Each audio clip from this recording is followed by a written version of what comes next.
Gerbiama daktarė Akvilė, jūs išklausėte daugybės įvairiausių klausimų ir gal kažkas labai tokio svarbaus buvo, į ką tiesiog ko negalite užmiršti. Buvo sunkių klausimų?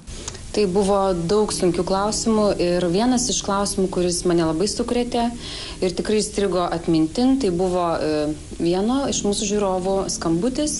Paskambinęs žmogus pasakojo, kaip stipriai sukrėtė žinia apie jo artimajam diagnozuotą onkologinę ligą. Visi puikiai suprantam, tai yra tikrai baisi žinia tiek artimiesiems, tiek pačiam žmogui.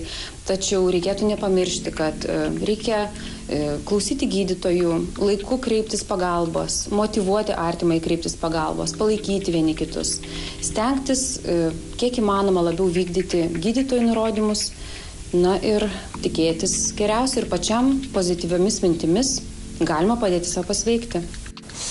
Ir ko dar klausia? Taip pat skambinę žmonės teiravosi, kokių dar būna papildomų priemonių, kuriomis mes galime, esant tokiai baisiai diagnozijai, kokiomis dar papildomis priemonėmis mes galime padėti, pagerinti savo sveikatą ir gydyti šią ligą. Tikrai nelengva atsakyti tokius klausimus ir mes nuoširdžiai ruošimės tokiems atsakymams ir labai domėjomės, kas gali papildyti jau minėta daktarės Akvilės gydymą.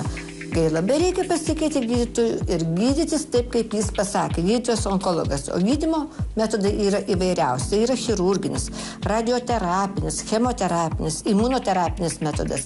Ir kai visi šitie gydymo metodai yra panaudojami, nugalėjimui tos sunkios klasingos ligos, onkologinės ligos, labai svarbu yra padėti organizmui. Mes suradome ir jau Lietuvoje, ir domėjomės, kas parašyta apie tą preparatą internete, tai yra Avemar. Tai medicinės paskirties maisto produktas onkologinių ligonių dietos papildymui. Jis gaminamas iš Avemar miltelių, kurių veiklioji medžiaga yra moksliškai fermentuotas kviečių gemalų ekstraktas. Avemar pasižymė daugeliu veikimo mechanizmų, kas nėra nuostabu, žinant, kad būdamas natūralus produktas, jis susideda iš daugelio mediciniškai aktyvių komponentų. Avemar rekomenduojama vartoti taip. Paruošimas labai paprastas. Vieno Avemar maišelio turinį išpilti į stiklinę. Užpilti stiklinę negazuoto mineralinio vandens, gerai išmaišyti ir išgerti. Avemar reikėtų suvartoti 1 valandą prieš valgį.